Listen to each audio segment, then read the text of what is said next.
Hello, everyone. It's Charlene Lee, and today I am thrilled to have me joining as a guest, Olivia Gambelin. Hi, Olivia. Good to see you. Hi, Shalene. I'm so excited to So be here. Thank you. I'm so excited. We just had a long conversation yesterday, so this is just a continuation of that. So Olivia is the founder and CEO of a company called Ethical Intelligence. She is a properly trained ethicist, and we'll get into what that means in a little bit.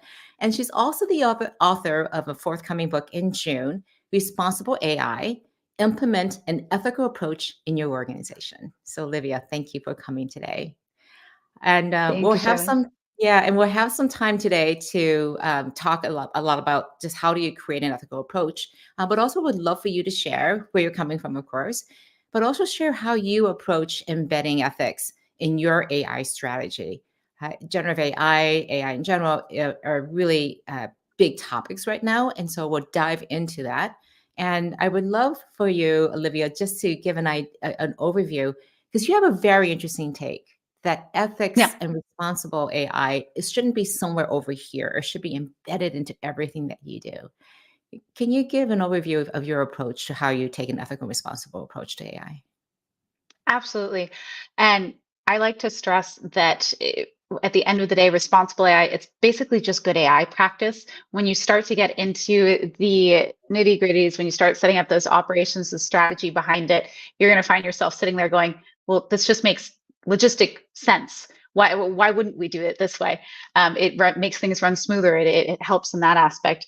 But to answer your question, Charlene, I like to break it into these kind of two categories. So when I introduce myself to people, when I'm not using my titles, I say that I'm an AI ethicist and a responsible AI strategist.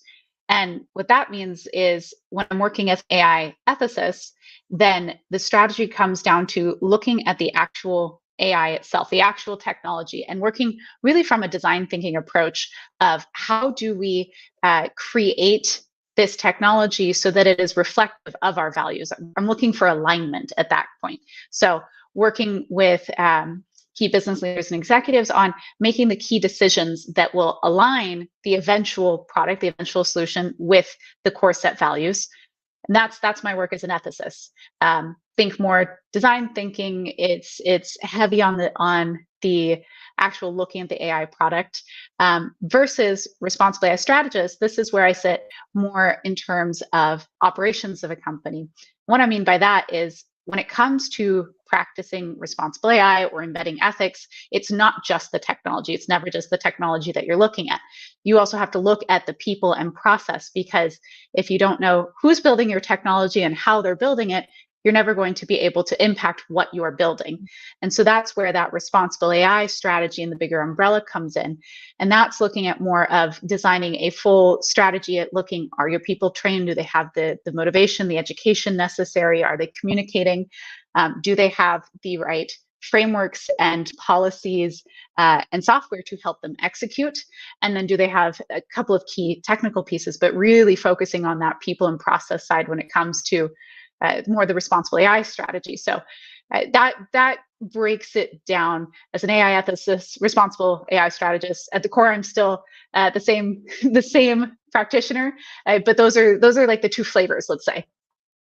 I love this. So ethics on one side, linked to your values, and responsible AI linked to how you actually use this, and having a really Yes. well thought, intentional, strategic approach to that.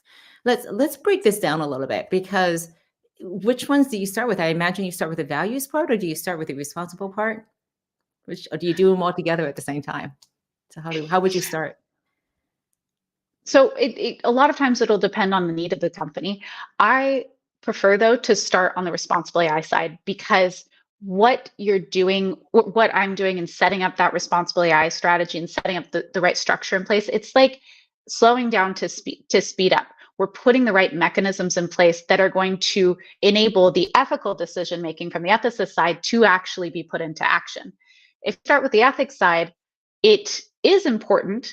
But it's a little bit more difficult if you don't have the right mechanisms and just basic operations in place. So I could be making all of these brilliant decisions around value alignment and coming up with these new approaches to have features reflective and fixing problems. But if the right protocols aren't in place to actually execute on that decision making, Or even for a team, if a team does not have the right protocols in place to open up the time and space to make that kind of decision making, then that lack of strategy, that lack of responsible AI strategy becomes really a big blocker. So in ideal world, I would start with that strategy side. Interesting. So, what are some of the steps that people can take to make sure they have a responsible AI policy procedures? So, like a couple things that they can do to get started. Because on my research, the vast majority of companies do not have anything in place, and people are using these tools. Yeah, exactly. Uh, so when it comes to this responsible AI strategy, there's really three layers to it. You have people, process, technology. You'll hear me repeat those three over and over again. So in order to get started, what's the first step to take in each of those layers? Well, when you're looking at that people layer, your first step is education. And that could be something as simple as finding a few Coursera classes that you want your employees to check out, or a podcast that you want them to follow. Or it can be as complex as expanding out a new training requirement for your entire company. It depends on your needs, and it can be flexible, but that first step is on education, making sure that your people have the skill set and the understanding of what is ethics, what is responsible AI. That's the people layer. Then your first step in your policy, in your process layer, is something that I like to call intent. You're setting intent. What that really means is just policies. You're looking at either updating current policies that your company has in terms of relationship and use of technology, or you're looking at actually creating new policies that are specifically ethics focused and ethics heavy. That sets the intention that then the rest of your frameworks, your governance can be built off of, but it really sets that intention as the first step. And then the last one, the technology layer, what's the first step there? That one is actually looking at a whole beautiful field called data ethics, but it's really just getting your data practices standardized, which sounds so simple, but it's very surprising how chaotic most data practices are handled, especially the larger the company. The less standardized those data practices are. By standardizing them and getting good practices in place, then you're able actually to unlock the power of AI truly, because you need that data. So that's, educate your people, set your policies, and really take a hard look at your data practices, and that gets you started. Thank you for that. I like just how prescriptive you are about this. Start with your governance, start with your responsible AI, people, process, and tech. And once you get that in place, it sounds like you also have to really communicate this, really broadly to people too, as well. I want to flip over to Absolutely. the yeah, and so I want to flip over to the ethics side of it, aligning it to values, because that in some ways feels harder because we're used to putting governance in place, putting training. When was the last time we really had discussions around ethics, in our business practices? So, how do you think about ethics and understanding what are our ethics? How do we figure out what is an ethical approach to AI? Yeah. So this is a very cool thing about ethics that I really love. There's two sides to it. You can use ethics really for risk mitigation, or you can use ethics for innovation. And it's the same, really, I think of ethics as this tool. It's really the same tool at the center of it. So when you're using ethics in terms of risk mitigation, you are asking questions of, how do I protect my values? How do I protect for these values? So let's say privacy. How do I protect for privacy? Oh, well, I'm going to look at regulations like GDPR, like the CCPA, making sure that I am compliant with those regulations. And then I'm also going to make sure that we're protecting against data breaches and so on. So I am in this mindset of, I must protect for my company's values, for the values that we've outlined. How do I mitigate that risk? By protecting. That's one side. The other side to ethics is this innovation side. And this is the side that I really truly love. This is where something called ethics by design comes out of. This is where you're looking at not the mindset of, how do I protect, but how do I align with my values? What can I do to align with these values? So taking privacy as an example again, instead of saying I need to protect and I need to be very technical and ensure that the data is locked down in some cases, when I'm looking to align with privacy, then I'm asking more questions of, well, do we need to operate on an opt-in or an opt-out functionality, what's going to make our users feel stronger, feel more protected, and feel like their privacy is being respected. How much user data do we actually need? Or can we actually scale back what we're asking in order to align better with that value of privacy? So when it comes to practicing ethics, let's say on the technology side, when we're looking at design, it's this mindset of both protect and align. And between the two of them, it's the combination of both you really start to unlock the potential that ethics has. I'm sure you're going to ask me next too about the values, but I'll pause there, like where values come from. But I'll pause there. Yes, so it's interesting because we oftentimes think of ethical as this black box, right? But you just laid out two very different approaches that are again two very different directions. But I do want to talk into like you keep talking about it's aligning with my values, it's aligning with the things that we hold to be important. To your point, how do you figure out what are those things? Because we say values, but they mean very different things and how we apply them and across different parts of the organization too as well. So how do you Ex- what's the way you go about doing this? So I think of it as like my values GPS, which is this is more of just my own quirky name for it. But when it comes to AI ethics specifically, there are actually three different layers, three different value sets that you need to look at. And that is where you pull out your core values that you're going to be building off of. And so those three value sets, you've got the values that are laid out in our regulations, in our law. I know that we are still lacking a lot of those regulations, but there are a lot already in process, let's say. So for example, the EU AI Act outlines a good chunk of values that you need to be aware of and will be need to legally comply with if you want to operate in the European market. So first place is you're looking at regulation. Is there anything regulated, not only around AI, but also around your industry? There's going to be industries like like financial or health industries that already have regulations in place that outline specific values, such as fair practices, for example, in financial institutions. That's a value that you want to be bringing in. The second value set that you're looking for is any type of industry standard. So the best example I have of this one is actually the healthcare industry.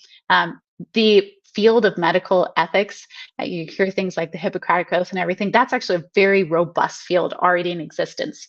And that's looking at setting industry standards and standard practice around healthcare. So if you are using or developing AI in healthcare, that's a value set that you're looking at. That's an industry standard that you have to follow. So government, industry, and the last value set that you're looking at is the company itself.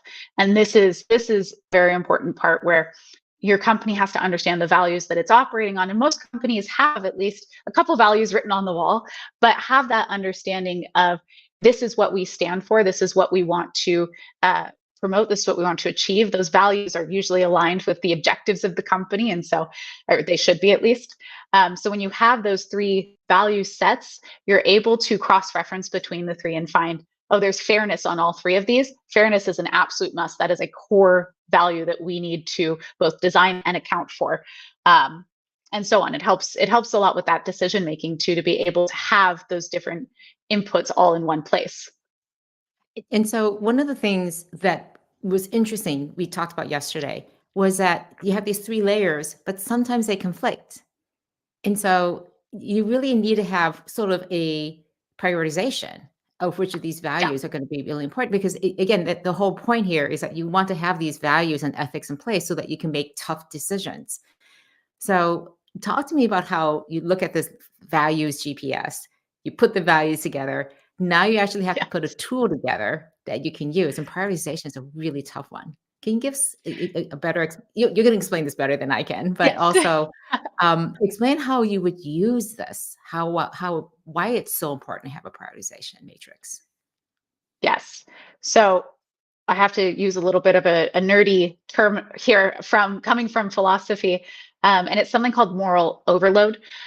What happens with moral overload is when you're faced with a decision and you have two conflicting values that are opposed in that certain decision. So for example, privacy versus transparency, you may be making a decision where you can either make a decision that reflects privacy or a decision that reflects transparency. And if you value both of those values, and there's no clear I don't want to say clear winner, but clear decision, you are facing something, it creates this sense of what philosophers call moral overload, where you don't know, you're stuck.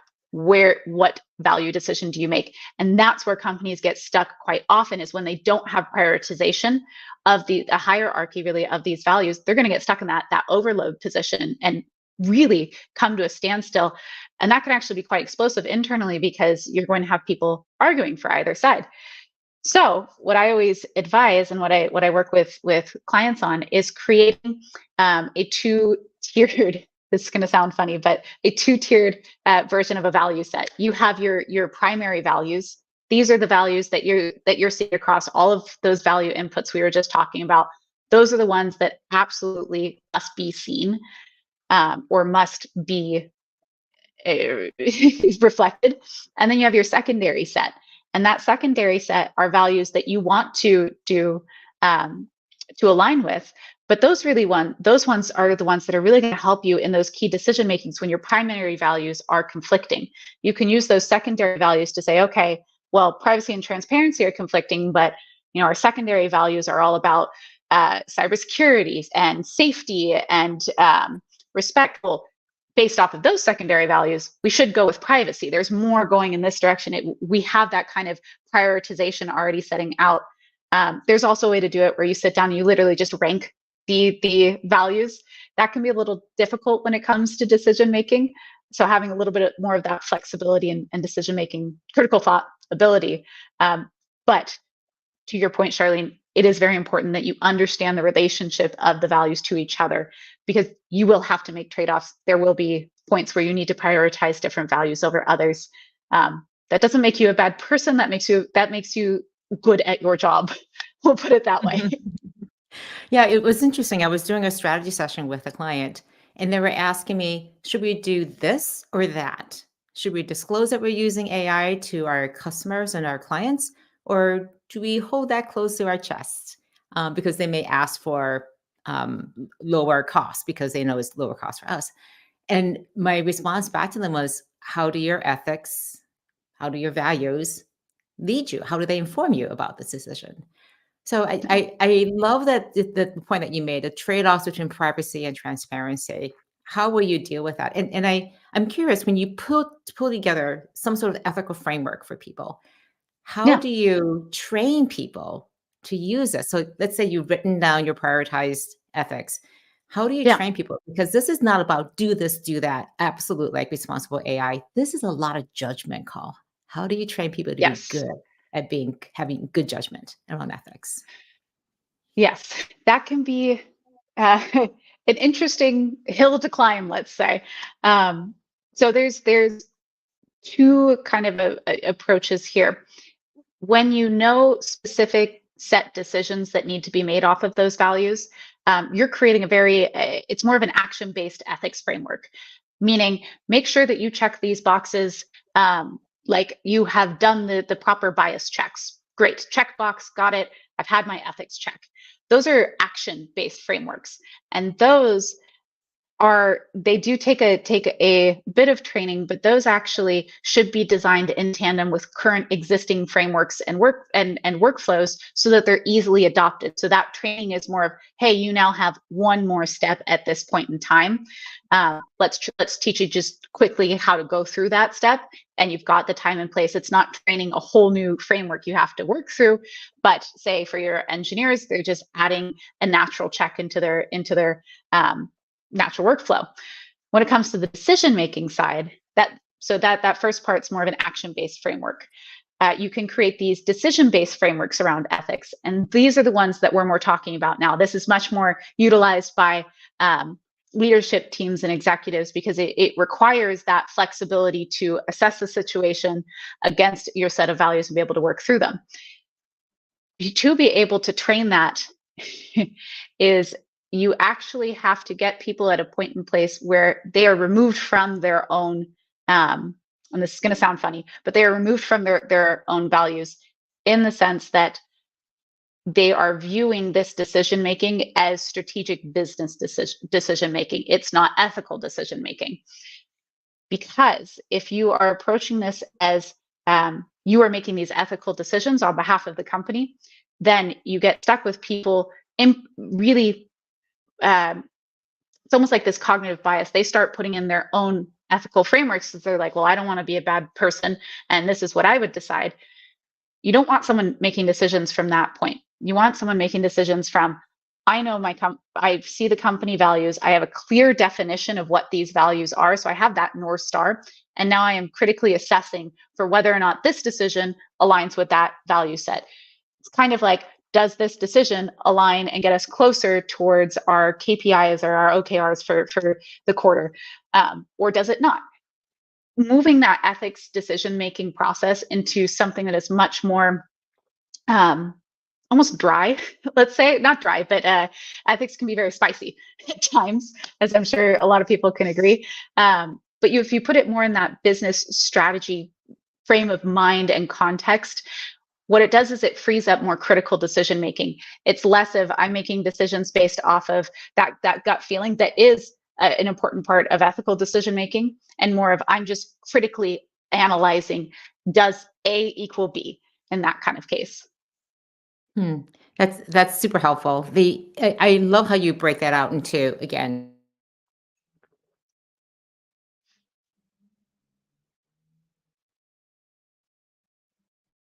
about the comments we have coming from people. So Brian Wish said, that's interesting way to think about risk mitigation versus protecting values.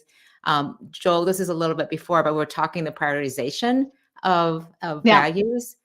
Just thought that was a very brilliant and new approach to things. And then we also had a comment or question from Jay that Helen Toner, who was the former board member of OpenAI, was really talking about this whole thing of moral overload and key concepts in AI safety. So, and just really concerned about how the company was shifting from one place to another. That leads me to a question of, how do you deal with the fact that as the business evolves, as the strategy evolves, as the landscape changes, new technologies come on board, how do you have to modify and change your ethical and responsible AI frameworks? The responsible part I can see because the processes will change, the people need to be trained. How do you think about ethics and values changing? And how often should you be reviewing these frameworks to make sure they're up to date? Yeah, and we were just talking about this of how often do you check an ethics framework? And Charlene, to bring that back really to our conversation that we were just chatting yesterday, right now, because of the pace that technology is developing, and you know better than I do about the entire generative AI boom. You're writing the book on it, so the speed at which it's developing, you really should be not necessarily revising those frameworks every 6 months, but checking back on them to ensure, hey, did this work? Did this actually get us the impact that we wanted to? Are we aligned with this framework? Is there some type of adjustment that's needed?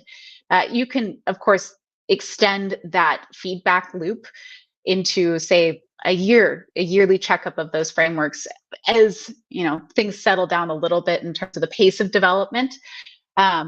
But something important to highlight here is to be conscious of when you do go to revise or edit or reflect on those frameworks, to understand, is this something core to our company, or is this revision a reflexive, retroactive revision based off of something that's happened in terms of a recent ethical scandal?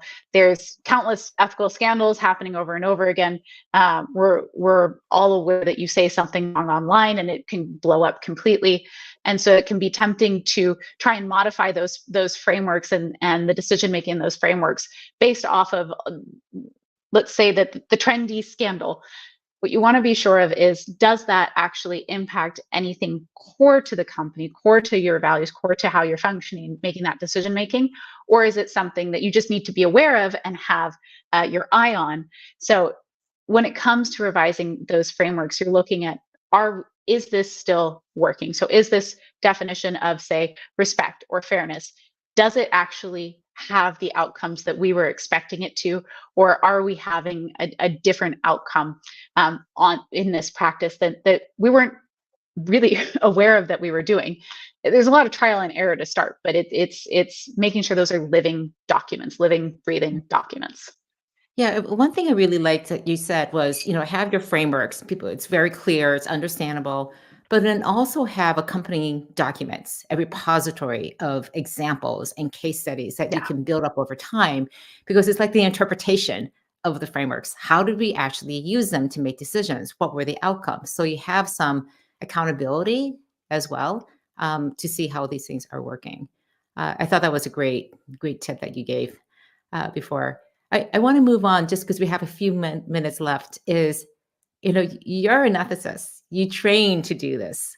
And how Yes. do we as leaders driving huge amounts of change and transformation in organizations, how do we become more ethical in the way we look at situations?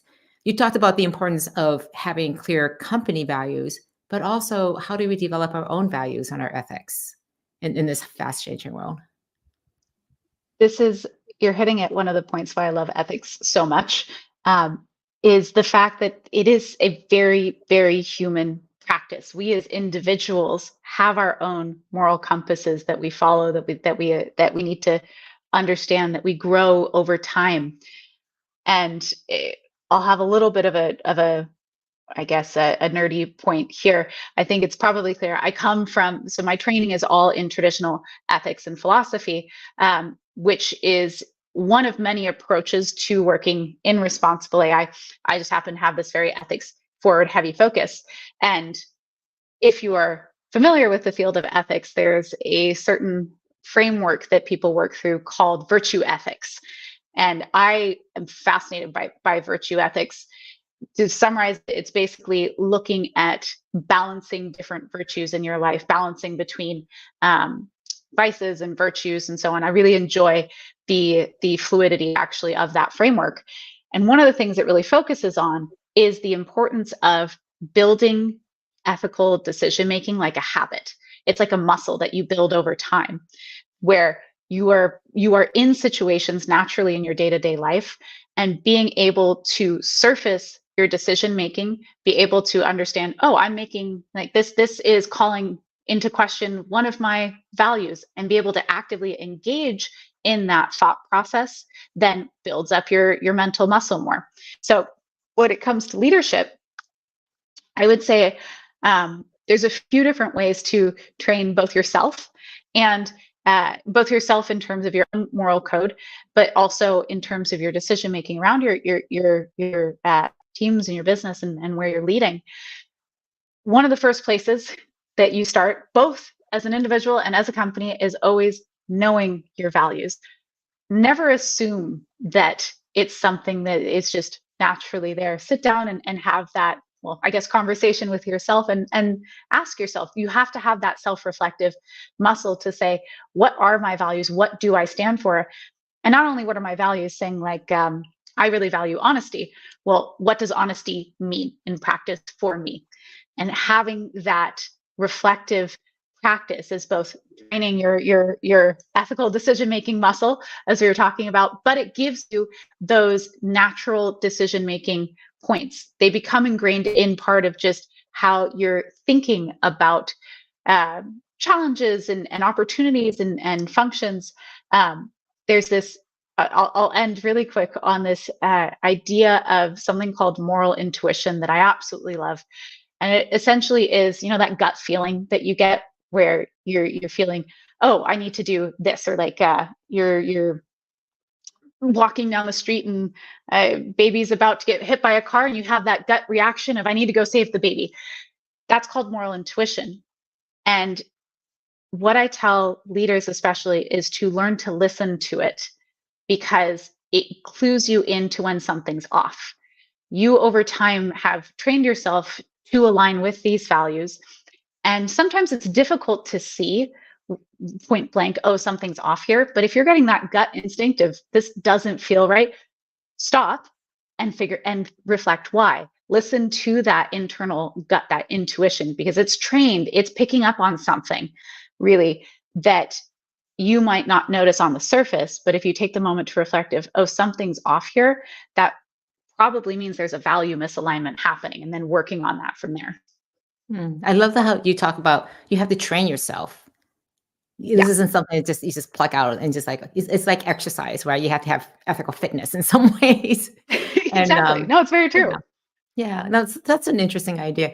We have a couple questions here. I'm just going to go over a little bit because I think some of them are interesting here. We have one person Yeah. asking about in ages of efficiency, especially tech, and you work with a lot of tech companies, and Yes. they seem to be reverting to core business principles, return on shareholder value. So Meta last week and the Senate hearings, it was really about their financial results in many ways.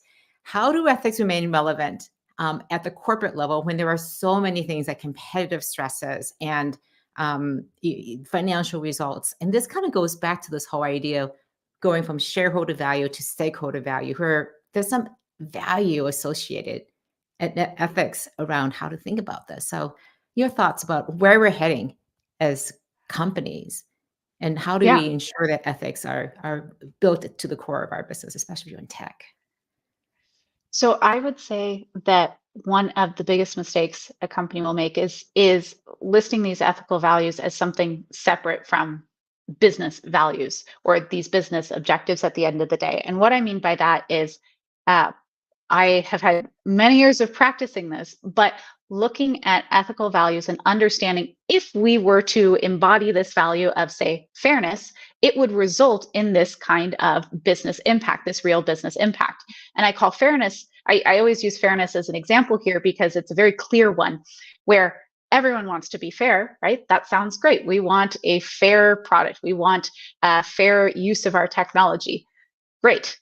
That is, well, intrinsically, hopefully a good motivator. But when you are working in the fast-paced world of tech and of, well, where these business objectives, these business outcomes reign supreme, you need to talk about and think and conceptualize fairness in a different way.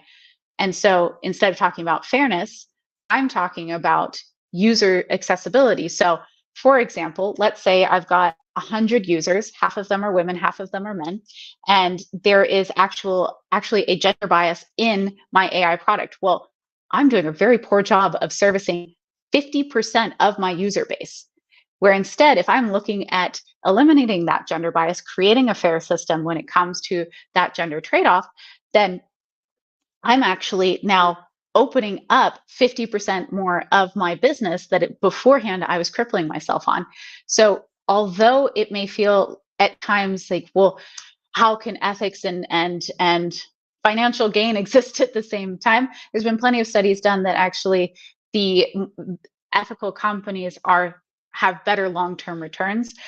But in the short term, when you're looking at how do I make sure that those ethical values are actually ingrained in how the company functions, look at how they connect and how they further those business objectives and how they're going to promote that, because then it becomes something very impactful that you're working for instead of, don't get me wrong, I would love for everyone to be motivated on the intrinsic to do good. I know that that's not reality. So we are motivated by those business outcomes. Connect them to those outcomes then. There are clear pathways to be able to do so. So to hedge your bets, and if people are very focused on the business outcomes, may not have the core moral center and ethical center, build them in. So that's a great way to think about it. Exactly. Yeah. I just have this one last comment. You have to act like a musician and trying to harmonize values and practice. So I just I thought love that was that. a nice way to put this all in perspective. Um, Olivia, I thank you for your time. I know we're a little bit over, but I would love for you to talk a little bit about the work that you do. How do you help companies, and what is the work that needs to be done?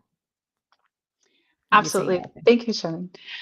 So how I work with companies, so I work in an advisory position and a strategist position. So I come in and I work with executive teams in building out and implementing responsible AI strategies. So a company going from 0 to 100 and actually becoming responsible AI enabled. I also work with companies actually in terms of adoption of AI. So this is looking at design use cases and responsible adoption of those AI tools, really de-risking that AI investment that companies are looking at. So those are kind of the advisory positions that I work in. I also do a lot of training. As you mentioned, I've got a book up and coming. At the core of the book is something called a values canvas that I'm just now starting to talk about, and we'll be sharing soon more actually on my socials.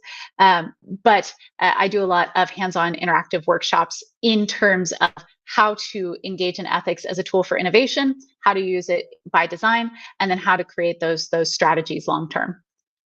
Great. Thank you so much. I've had a little peek at the values canvas, and it's a really helpful tool. So looking forward to getting that out there, and I'll definitely promote it when it comes out. Yes. Olivia, thank you so much for coming today. I really appreciate it. I just want to take a moment to share with people. Next week, I am going to be talking about how to make the case for disruption, how to drive transformation to your top leaders. It is the thing I hear about from people over and over again.